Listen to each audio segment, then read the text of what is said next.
人生不能没有它，老店滋味就是赞。鱿鱼螺肉蒜是酒家菜。为了这个味道，我可以来回80分钟，40只为了吃它的麻辣烫。这个老虎酱很好吃。哇，沾这个辣酱，哎，我这样很好吃。你进店就只有一个老板娘，就一个。哇塞！吃完再来喝。那我可以吃你的香菇吗？吃不到饭火气大，陈哥爆粗口被抓包。要炖排骨汤。然后其实它重点其实是卤肉饭，这是一胚的，对不对？对，一胚一定是一胚，这跟南部味道，怎么它卤肉闻的就甜甜的。它卤肉控得很烂，是 OK 的。先吃米的香气啊，然后再后来再。你刚刚有在骂人吗？刚刚说什么？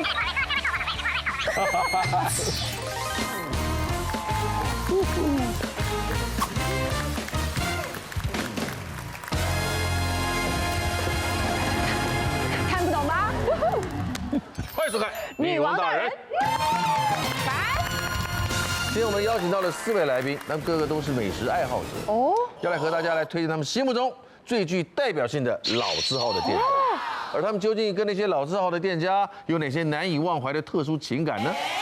欢迎他们出场，介绍第一位，何浩晨，布鲁斯，哎呀，新客啊！欢迎蔡凡熙。哎呦！再欢迎杨千霈。欢迎佛瑞德。哎呀，读佛瑞德。呀！哇，你站得太里面了。哇，你该站出来一点的。站出来会显胖，站后面也显你瘦。整个半边都会挡住。那你其实要不要就退这个通告就好了？拖到隔壁棚，对不对？你很崇尚老兵的造型，哦，对，因为今天讲的是老味道嘛。漂亮。对，看到没有，在服装还点题，很有心，对不对 ？Dress code。我们今天聊老字号，哎，怎么样才能称得上老字号？而且一定要超过50年。这么久，一定要吗？我觉得我心目中啦，还是跟我们的年纪差不多就可以？哎，台湾现在建国100年，有个老字号50年，但我也才42哎。所以啊，你从小就开始吃也是40。对，啊，可以40。哎，那我也有这种店，对，一定有的啊。饺子店，饺子，在我老家的巷子，老家在哪？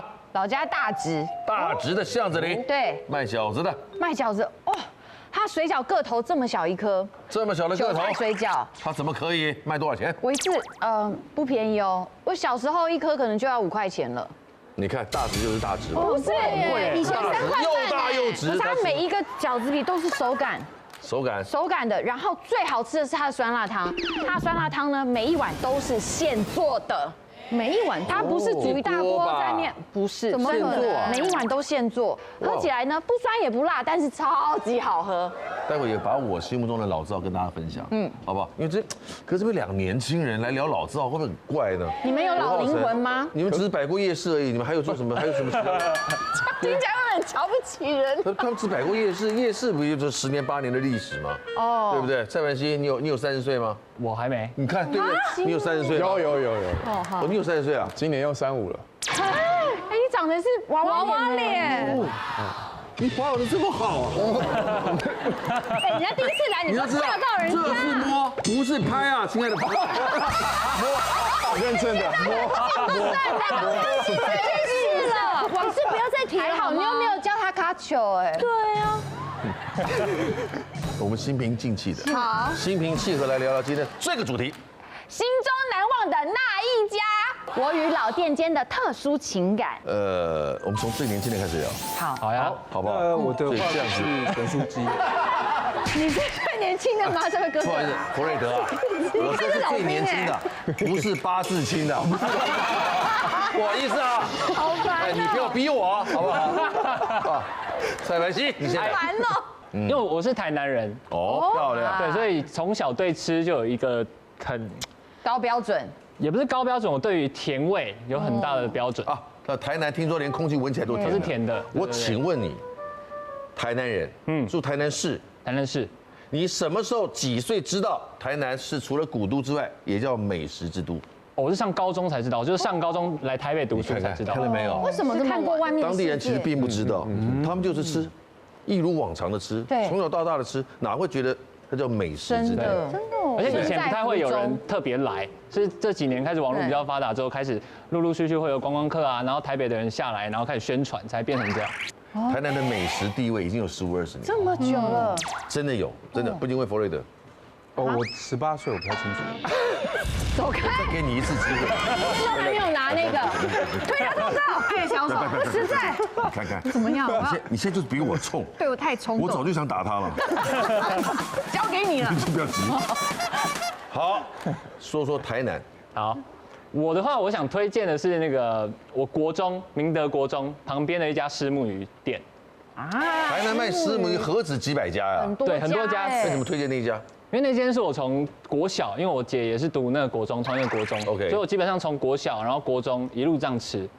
然后小时候因为我都骑脚踏车上学嘛，那小时候可能就是经过早餐，然后就是会买个卤肉饭跟那个蚵仔汤，然后这样加起来50块。哎呦，对，很便宜，差不多了，差不多。早餐蛋50块就这样，差不多。然后就这样吃，然后开始可能上高中来台北之后，就会觉得我很想念那个甜味，就是那个卤肉饭的甜味，因为上台北不太会吃到甜的卤肉饭，偏咸，都比较咸啊，然后比较湿，对，我不知道为什么，然后就会很想回台南吃，然后就开始渐渐的赚钱之后，我回台南就慢慢从可能卤肉饭、蚵仔汤、烫青菜，现在回去可能是卤肉饭、蚵仔汤、烫青菜、虱目鱼丸跟虱目鱼肚。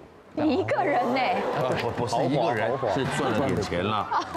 他有预算，就多点一点啦。过错了一点，对，家境好还加颗蛋，手头松了，对不对？就越吃越多了，但那个吃了很久，他那间也开了30年，很好吃。哦，它里面现在我们看看最贵的鱼肚粥，鱼肚粥95，没有，煎鱼肚100，煎鱼肚，还有鱼肠哎，好棒哦！哇，肉燥饭20，有干鱼肠哎，还有卤鱼肚哎，有它很多东西，而且真的很便宜。鱼肠，哎，肚丸汤是什么？肚丸汤，对，右边数过来第3个。哎呦，听起来很像在骂人哦。鱼肚加鱼丸吧？可能是鱼肚加鱼丸啊，所以不能用鱼肚做成的丸嘛，对不对？应该不是吧？应该很油，太油了。哦，这分量不小哎。它卤丸很好吃。卤丸是什么？卤丸就是左上角那个啊，那丸子卤丸子类的。卤丸好吃啊。就是你这样吃，然后你这样吃，你还可以看着以前国中的制服，然后这样经过，我就觉得有一种情怀在。童年的回味。童年说你们还被关在里面，但我已经自由了。我说哈，你还不能吃鱼肚哦，这样。还可以点鱼肚哦，我可以点哦。学弟妹你们加油，以后你们也会有预算的。还数钱呢，好玩啊！我想要跟大家分享的是，因为我是高雄人，对，然后在我家距离不到100公尺的一间果菜汁店，它叫真享果菜汁。真香，真享，响亮的响，真享果菜汁。真享，在哪一个区？在盐城区。盐城，我老家在盐城区。对，盐城。然后那一家饮料店，它是好像民国39年开始就有。台湾光复就有了。对，39年的时候，民国39。够老了吧？有够老了。真的是老店，真的是老店。超级老了，够了。这太老了。我本来不知道，我是查了资料才知道，这么资深的一家饮料店这样。它是饮料店。对，它是卖像红茶，然后果菜汁或者是豆浆那些。没卖木瓜牛奶什么的。没有，算是凉茶。莲藕茶。对，莲藕茶店。真享果菜汁，真享。对，那这一家饮料店，所以它已经可能到有没有可能到第3代了？3、4代了。茶的大瓶是110。还有莲藕牛奶哎。莲藕应该是它的强项。冬瓜牛奶。我还没喝过莲藕牛奶。对呀。就莲藕加牛奶啊？它什么牛奶？对啦，没错啦。真的是什么牛奶都有。什么牛奶都有，就是没有木瓜牛奶。从我开始会喝这个饮料以来，就是没有出现过木瓜牛奶这样子。那你都喝什么？我都喝果菜汁比较多。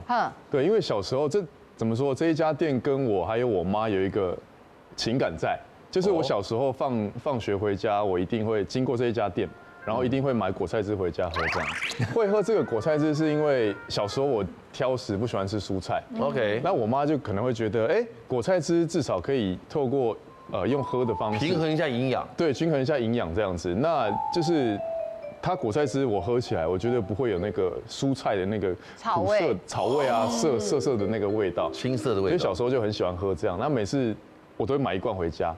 然后我放学回家的时间刚好是妈妈在做菜的时间 ，OK，然后我都会先倒一杯我我不会先喝，我都会先会倒一杯给我妈喝这样子，就说妈你先喝。你现在在同时强调孝顺的部分吗？回忆的部分，回忆啊，回想。你知道我们的节目是禁止做形象的吗？哦，是吗？禁止，只要先讲这个，我先讲清楚。长大以后就是我离开家里，然后怎么说，偶尔久久才回家一次，那我妈一定都会去买果菜汁回来，就是我们会一起喝，等于是我跟我妈的一个情感的连结。这么大瓶，哦，对，很大罐哎，很大罐，要当天喝完吧。左边是蔬菜汁吧？一定有红萝卜。右边应该不是吧？右边是豆浆，这道分量好大，很大一罐。它果菜汁喝起来有够甜。又够甜，不是那种很死甜的那种甜，因为我是南部人，我跟小蔡一样，也很喜欢吃甜的东西。看来浊水溪以南是越南越甜。对，对，所以我才长那么甜。你讲这样就可以。我有笑，你的灵魂跟佛瑞德是不是有一点像？我被他传染。我没什么要提醒的，离他远一点。拳头真的容易远一点，好吧？好，我介绍这一间其实已经绝版了，绝版了，没有在卖了，也被你吃倒了，歇业了，被我救活又吃回来的。它就是我从小吃到大的咸酥鸡。但是它酥鸡，对它听起来好像没什么特别的，可是回想到我那个年代，现在可能满街都是咸酥鸡，而且都是连锁的很多嘛。但是我们那个年代其实咸酥鸡非常少，可能就是一个市场里面可能就一间。对，它不会说像整条好像很多间。他现在说的是30年前。对，所以它是非常久，而且它的酒的就是那种怎么样分辨它酒是黄色的招牌，红色的字。对啊，对耶，有那种就是非常旧的咸酥鸡的，一看就知道它是很旧的。黄色的招牌，红色的字。还是麦当劳的感觉。对，它就是这种感觉。然后它是我从小吃到大的原因是因为小时候爸妈其实很禁止我们吃这些东西。然后它算是我爸妈奖励我的一样食物。它比较特别的是，它那时候已经有在炸鸡皮，然后它的豆干，它所有东西都是先卤过，然后卤完之后风干之后再去炸，然后它再加了一个哇，我觉得咸酥鸡必备什么9层塔。肯定啊，一定要。对，而且我每次去都跟老板说我要多一点的9层塔。那你说他怎么绝版，然后后来又被你救回来了？是这样子因为我跟老板很熟，然后有一天我去，我就付钱的时候，老板就握着我的手，眼眶泛泪的跟我说：“哎呦，他做到过完年，他就要收了。”然后我觉得那个要吹熄灯号了。对，他瞬间那个握我的手的时候，感觉好像是要传承，对，感觉是问我要不要接。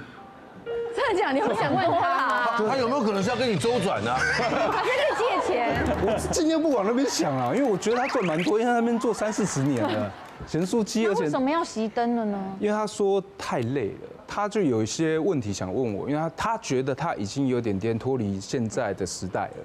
行销方面跟他那些食材部分。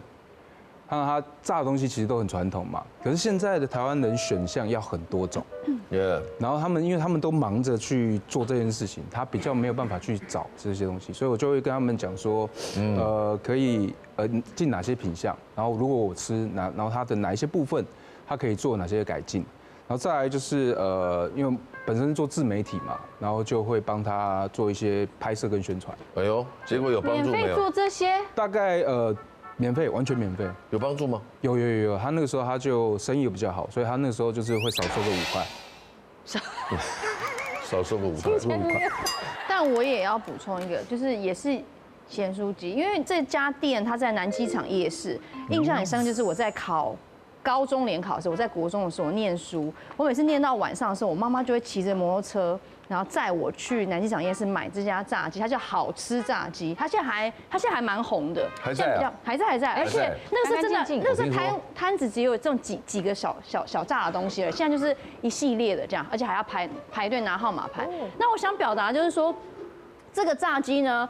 我跟我妈以前感情其实超不好的，大家都觉得我跟我家人感情很好，对不对？我是跟我爸爸感情好，因为从小到大我是我爸爸把屎把尿把到大的这样。那你妈妈在干嘛？所以我妈妈都用脚在顾小孩啊，她就这样踢我爸说，小孩要干嘛这样。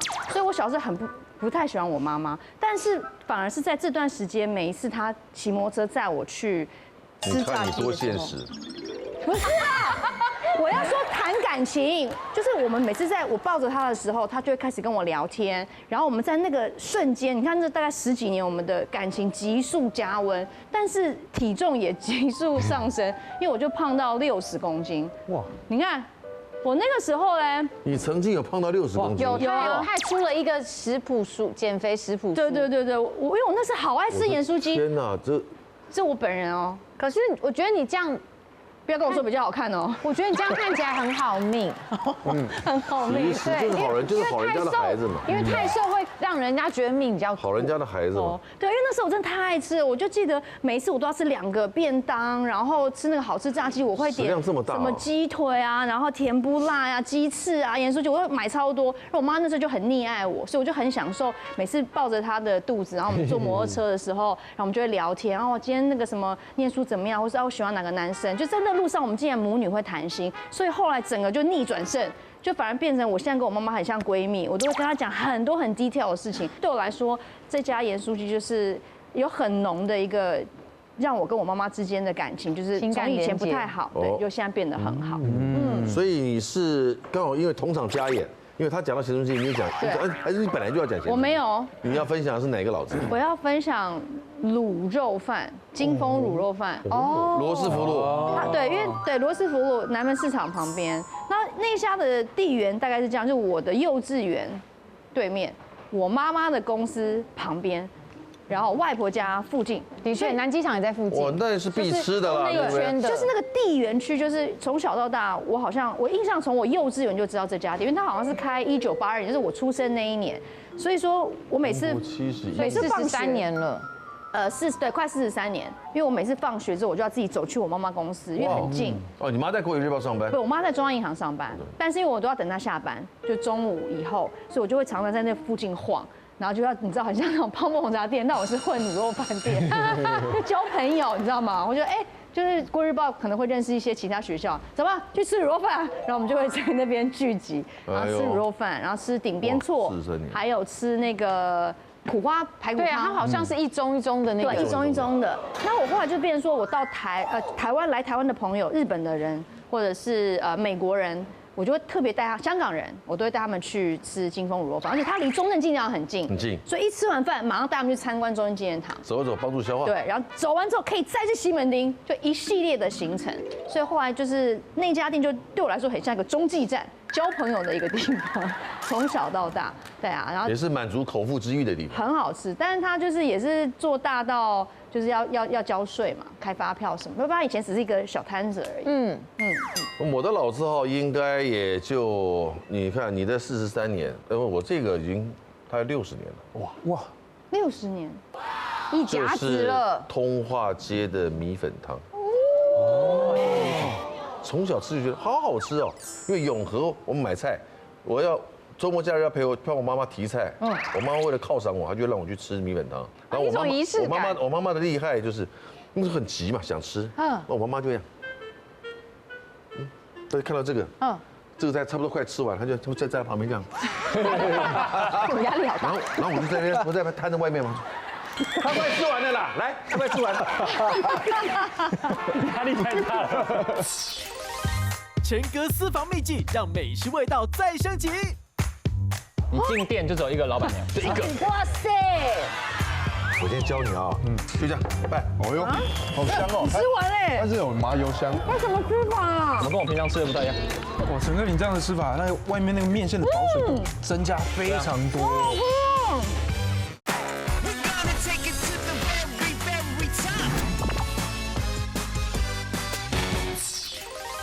他快吃完了啦，来，他快吃完了，压力太大了。我妈妈就用这种方法赶客人的，太厉害了。这已经不是暗示了，明示。这是他扯着嗓子让大家知道他快吃完了，然后我们都知道，我们就知道，然后我们就过来，然后很丢脸。但是他叫一叫，我们就有位置坐。我跟你讲，妈妈都用这一招，我妈也是。这边啦，他快吃完了。妈妈都是这样。所以那家吃到现在，因为舅舅是我们在台北，当时几乎是唯一走动的亲戚，对我们家很照顾。他以前做广告的嘛，就做得非常好。那我们能在住永和，特别跑来找他，就能够到那边吃个米粉汤，都能够弄点打牙祭，会特别兴奋，很感恩的地方，吃到现在，所以我跟他的关系很深厚。哎，那接下来呢，第二个环节聊完，当然要吃一点，好不好？第二个环节就是老字号美食推荐大会。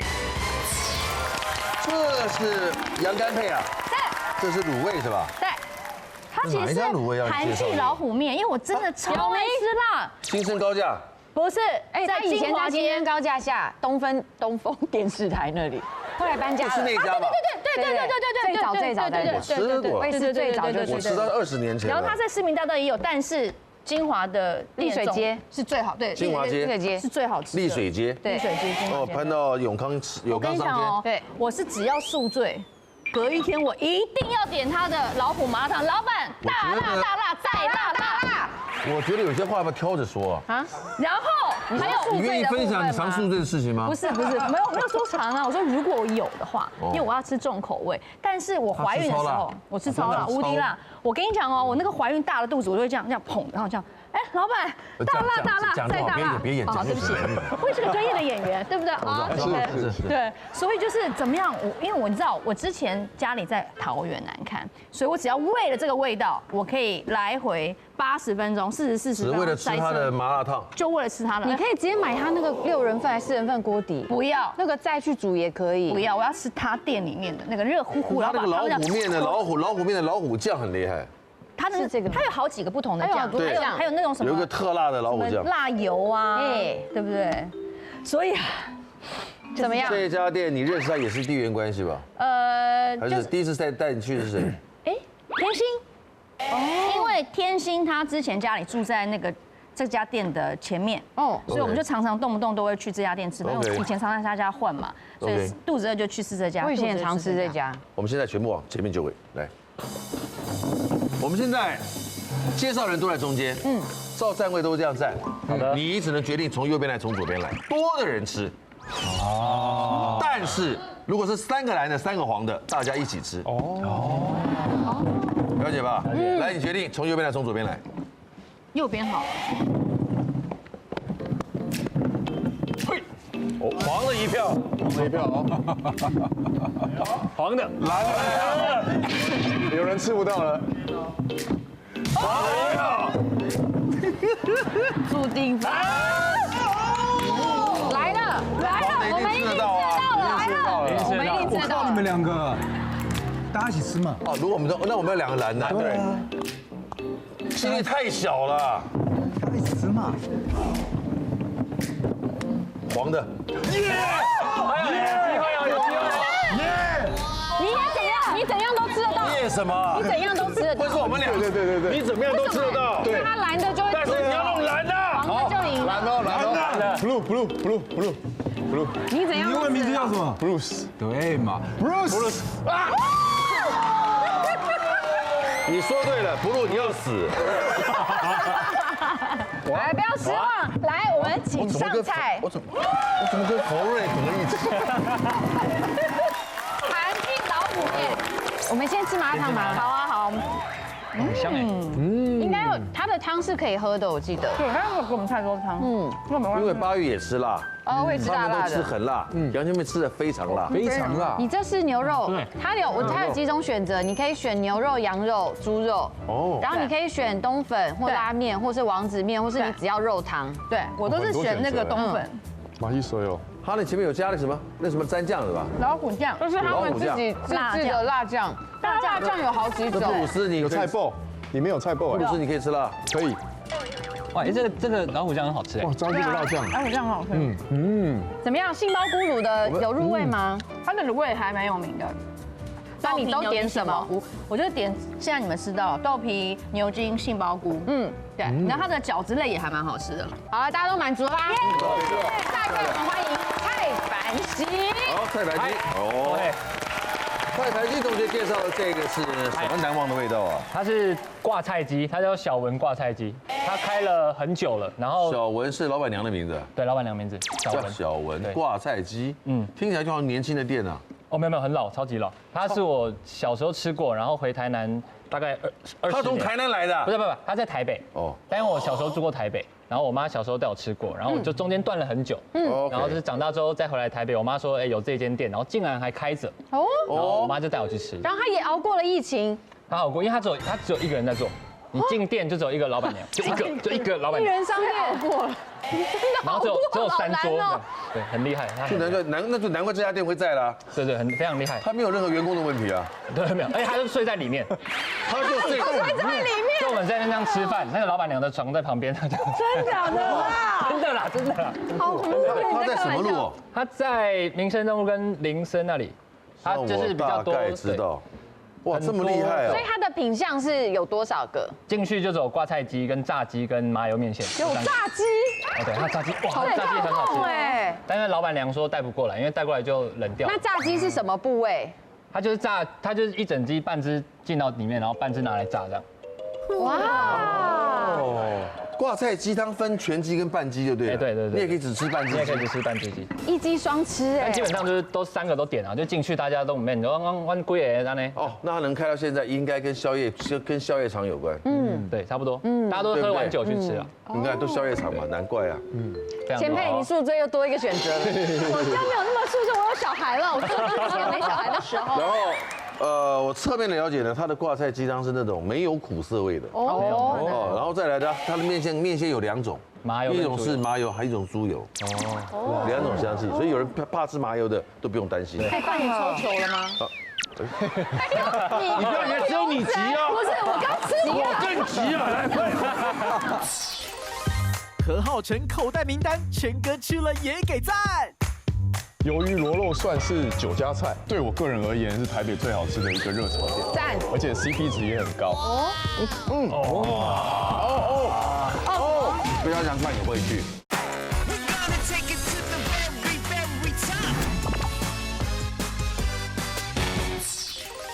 可以帮你抽球了吗？你不要以为只有你急啊！不是，我刚吃我更急啊！来快！你在中间。从右边，从左边，左边。好，该我们。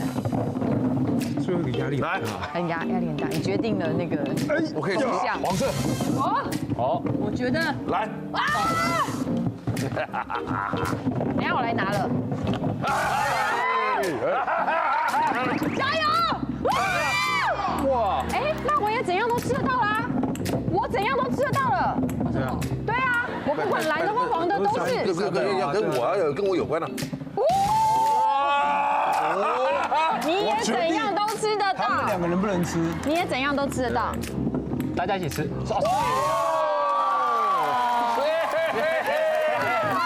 现在开动了吧？开火！香哦，好香哦。那个油香味很香，很好。好香哦。哎，这个面线是放在汤里面的吗？看个人吃啊，但我自己都是加酱油。加酱油，它的辣椒酱。先吃面线吗？它已经拌香油了。还是先喝汤？当然先喝汤啊。先喝汤。好来。它的笋现在应该蛮好吃的。哇塞！好甜哦，甘甜。好好喝哦，笋香跟挂菜味。这好像去山产店哦。哦哇，非常有没有山产店的那种？你有看到阳明山的星星了吗？有。好暖胃哦，因为它有鸡肝在里面。它最后微微的苦，但是它是让你那种很甘甜的感觉，回甘。不会腻。哎，你看香菇好好吃哦。我2天前才吃。真的假的？冬天嘛。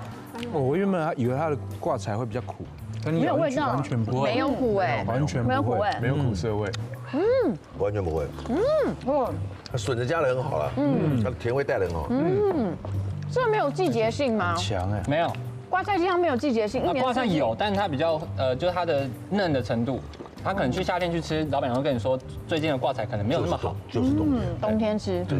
哎，我没想到你竟然会吃这个哎。对，但这间店真的很酷，大家可以下次去吃吃看。然后看老板娘睡觉。你说老板娘睡里面都太特别了。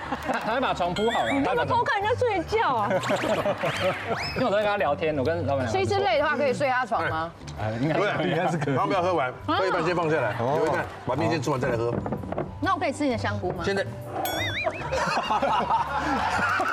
我的香菇也会给你哦。你也要吃？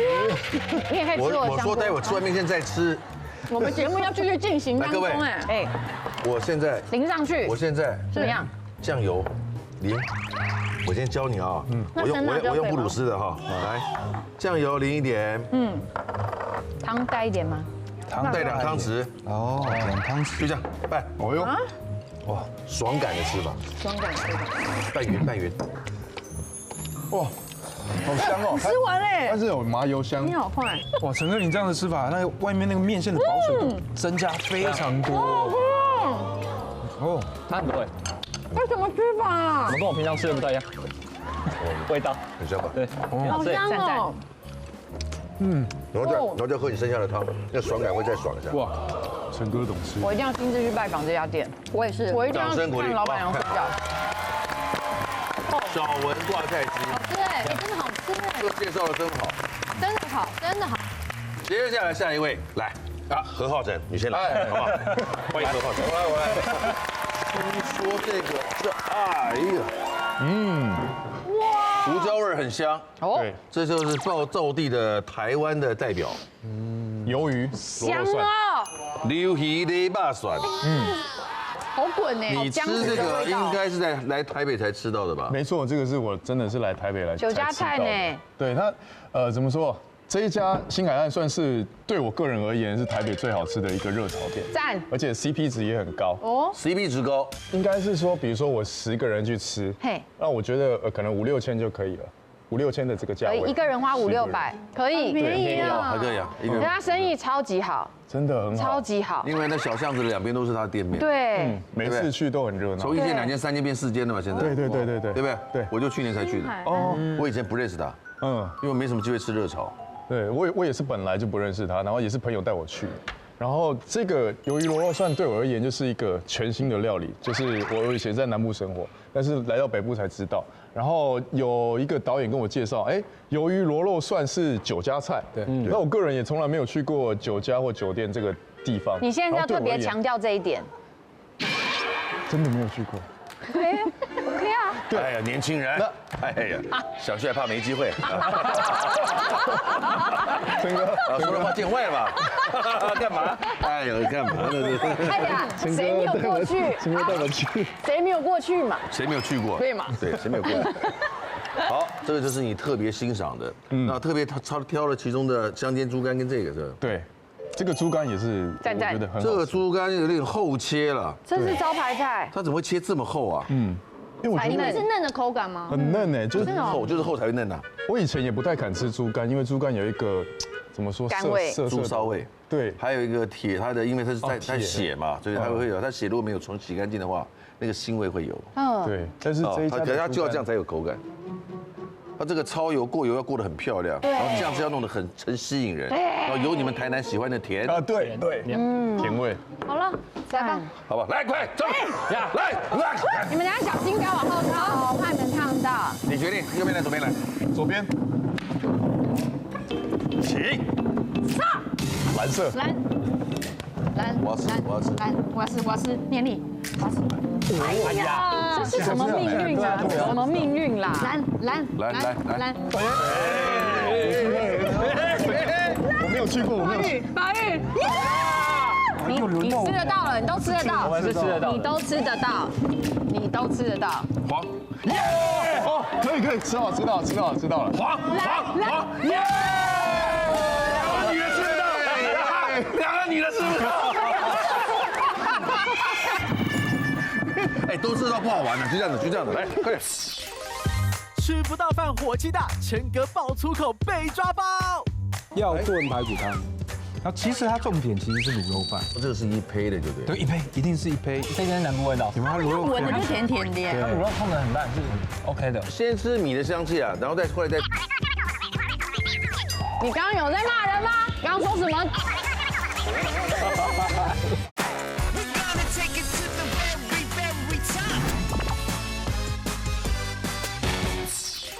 都知道不好玩了，就这样子，来，快点。什么道理没吃到？哎，要 Q 上菜，来上菜。上菜。上菜。哇，这画面好感人啊！哎呀，这是第一次。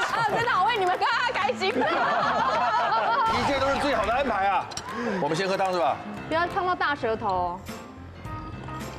等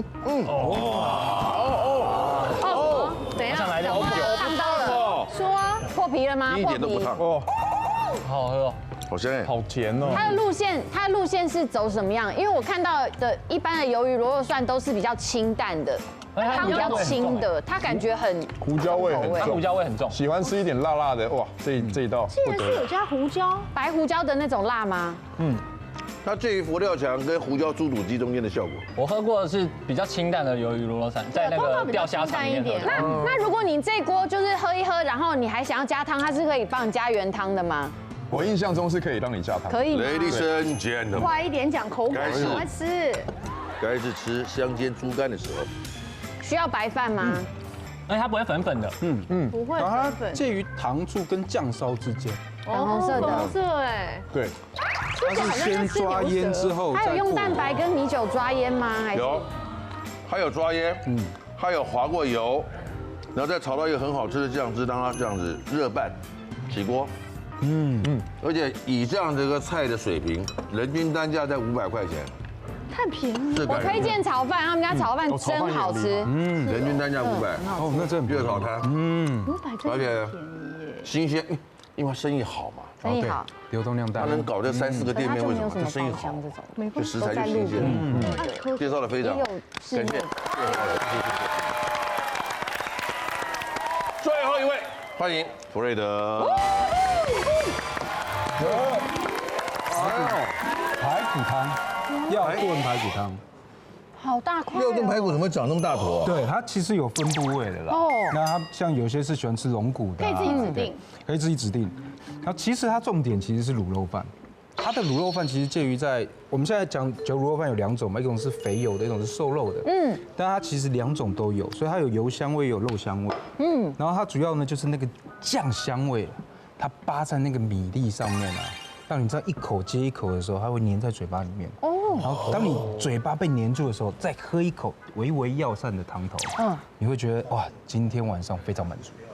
暗神甜啊，这种感觉。你的意思是说这是一胚的，就对？对，一胚一定是一胚。它这里面是加了酸菜吗？还是？它这个应该是红葱头跟红葱头的部分。哦。对，然后它炸过，所以它红葱头的味道也不会这么来的这么的强烈，因为卤肉饭有分很多种系列，有些是强调的是红葱头的香气啊，有些是强调酱油的香味啊，有些甚至会去炒焦糖啊，所以每一种做法都不太一样。所以它是每一种都沾一点，所以它的味道其实非常丰富。所以到这家店必点的就是这个。对，这一个。那这个蘸酱是蘸排骨的？对，蘸排骨的。这在盐山夜市哦。盐山夜市，因为小时候盐山夜市在哪里啊？在那住那附近哎。延平北路3段。哦，盐山不是延平北路跟什么山什么路？不是3段的意思。延平北路3段，它也是短短的一条，但是有好多店哦。对，而且它那个地方其实就是我们的台湾的一个演化。因为它接近大龙洞，跟那个大桥头嘛，对，然后跟一些台北桥，所以很多的那种南部上来啊，他们会住在新北市啊、三重那边，然后来台北的时候，他们会经过台北桥，然后他们回去的时候也会经过台北桥，所以那一区其实坐落很多他们2位会喜欢的东西，都偏甜一点点的南部口味。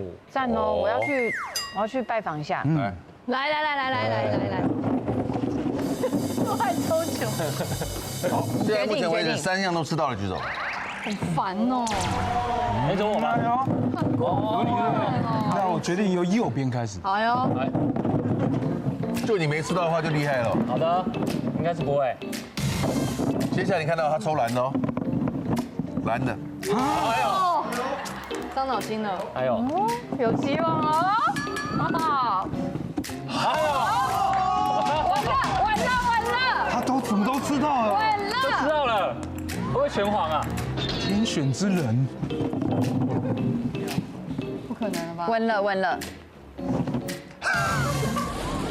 别笑，都不要发出声音。不止。你也抽蓝的，我就有希望。真的吗？对，你也抽蓝的。那我希望我抽。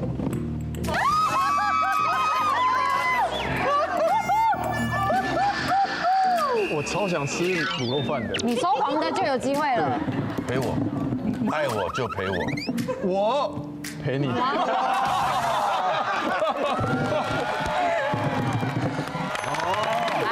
这个药头排骨我们要先喝汤还先吃饭？补一下。先喝一个汤头，好，暖胃之后，我们再吃这个。哇，好香哦，味道好重。而且这个呢，其实包含了我很多的记忆，因为其实我小时候啊，我们小时候在补数学，有一个叫公学社。我有公文数学，公文数学你有补过吗？有。它附近就有，然后每次补完习之后啊，都会走去那边喝一碗汤。哇！对，然后卤肉饭还不能吃，因为怕吃太多妈我已经干掉了耶。它的汤头是甘甜的耶，没有苦味，对，好喝。而且你要沾这个酱，它微微辣，然后酱汁也是甜的。你看它的那个软骨也可以吃哎。它的酱汁也偏甜吗？对，酱汁也是。每一个药炖排骨的药膳内容不一样，大同小异嘛。酱汁也偏甜，酱汁也偏甜哦。然后有辣椒，南部味道，南部味。我来试试看卤肉饭。然后这时候再吃一碗卤肉饭。美食实境太热血，杨千霈喊到破功。这个组合是不是很罕见？太罕见了，能请到就是一家4口嘛，爸爸妈妈、女儿、儿子这样。最佳女主角在这里面，主打款。我们最后把台湾的美食带去马来西亚。对，我觉得这是一个很不一样的体验。立足台湾，放眼国际，你给我喝醉吗？你要解酒汤吗？没有输，这里本来气氛蛮好。刚刚会吓到你。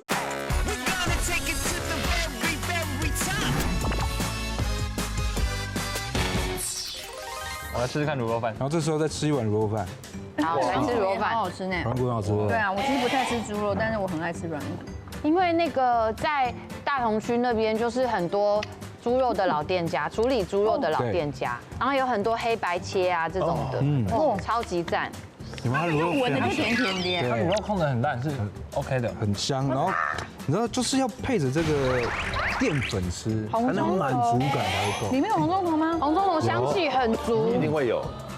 而且都是在你吃进去的时候，你的鼻子吐气的时候，那个红葱头香气超浓郁的。然后透过那个油脂，你一抿之后，那个油就散开来。哇，那个油脂真的它真的粘在所谓的上面，对，然后再喝汤。哎呦，看到红葱头了。然后你不是只有油哎，它还有肉，对不对？小蔡，你以台南人的那个甜味，也是甜的，是甜的，是甜的，这间南部味道，可以去吃。南部是这个味道。哦，好吃哎，好好吃哦。这是南部的味道，南部的烤饼，因为我们很怕在吃卤肉饭的时候，酱汁跟饭的比例不对，有的地方没有弄到酱汁就会很干。不好意思，节目继续进行当中，可以不要干扰我们吗？谢谢。它这个都有包裹到那个酱汁，每个饭粒都有被酱汁包围着，非常好吃。而且我想问一下，你们吃卤肉饭是会搅在一起，还是不会搅在一起？我都会。都会，然后我要加白胡椒粉，还要加白胡椒粉。嘿，我是先分开吃，然后最后再搅一搅。差不多，跟小菜差不多。对，先分开。我也是，先分开吃。这跟那个吃咖喱饭逻辑很像。因为我很喜欢白米饭的香气。那应该怎么吃比较好？其实就是看个人啊，我只是不想了解，因为有些人喜欢吃酱汁扒着饭，有些人喜欢吃米香。那台湾的米其实非常好吃，很好吃。都把肉赞呐！先吃米的香气啊，然后后来再吃汁扒在一起。对。你刚刚有在骂人吗？我真的没听到。你刚刚说什么汁扒在一起的感觉？汁跟饭扒在一起的感觉。哇，今天呢，事实上有2个非常精彩的节目要跟我们分享。那我们今天呢，把这好节目讯息告诉给大家，好不好？来，因为我觉得我们这一摊把台湾夜市拍得很漂亮，而且把我们儿时回忆都勾起来。那我觉得最重要的是，在看的当中，我们可以了解摊贩的辛苦，也可以了解到美食的背后他们存在的意义是什么。那我们在制作过程中，我们的泪啊，我们的汗啊，我们的等等，我们最后把台湾的美食带去马来西亚。对，我觉得这是一个很不一样的体验，就是把我们台湾的美食放到国际，而且是夜市美食。立足台湾，放眼国际，你给我喝醉吗？你要解酒汤吗？这里本来气氛蛮好。刚刚我被吓到一下。其实对我而言，就是怎么说，它是充满汗水还有热血的一个实境节目，真的是我从来没有体验过这么硬的节目。然后我们透过我们几个人的体验，然后告诉大家，哎，原来摆摊的文化是这么一回事，就真心推荐给大家。我们这一摊2，播出时间是3月1号起，然后每周6的10点。在3立台湾台，对。然后呢，MOD 呢也有是3月8号的每周6也是10点。华视的话呢也是每周6的8点。在马来西亚也有播出哎。也有，马来西亚的话是8度空间。每个礼拜六，我们这一摊2呢，势必会引起很多的回响。是哦。来，何浩晨，听说你还要宣传另外一个节目。另外一个节目，对。来转台了，来。也是现在来热播中，现在正在热播当中的《花甲少年去旅行》。这节目很有名啊。已经做到第10季了，超好看的优质节目。真的，而且陈哥这个组合是不是很罕见？太罕见了，能请到这是一家4口嘛，爸爸妈妈、女儿、儿子这样。沈姐不上综艺节目的，她从来不上的。而且在这个节目里面，我完全看到不一样的沈姐。对，真的，她勇于挑战。我们的最佳女主角在这里面，主打款。杨千妹在里面都是自叹不如了。再相处起来，看到很多不一样的。到台湾的哪里拍的？高雄，我的家乡。烘烫。哦，对。所以有去拜访你家乡的一些儿时记忆的地方吗？对。有带他们去喝果菜汁吗？有。然后啊，就是除了我自己小时候的一些回忆以外，我还体验了不一样的高雄。其实我从来没有去踏足过的高雄，不管是美食或者是好玩的地方。尽管是你的出生地，还是很不熟的。我们上山下海去呢。太大了，太多地方。对啊。3月22号，礼拜6 8点钟，所以说你可以看完8点再去看它，一路看下去。哦，是一个浩辰宇宙就对了。对，浩辰宇宙的概念。对，是不用怕太甜哦。而且你可以看到不一样的何浩晨，真的，他真的超棒。我本来真的蛮欣赏你的。你看了你会更欣赏，真的，他真的完全出乎意料。沈姐也是 ，Jennifer 也是，好期待哎。对，花甲少年去旅行啊，祝福你们节目，太棒了，这是很好的回响。2个精彩的实境节目，杨千霈也难得要参加这样的外景节目，是，对不对？我们今天分享的是一种美味关系，我们永远用味道，不管是闻到的、吃到的。会回到你的历史，在你的记忆库里面曾经会有的那段一直挥之不去的感受。今天的女王老字号美食，是不是呢也让你们看得口水直流？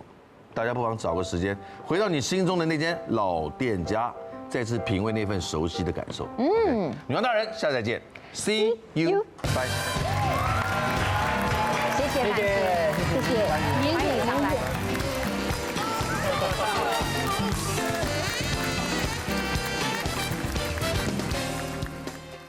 快订阅未来中文台 YouTube 频道，开启小铃铛就可以看到最新的女王大人哦。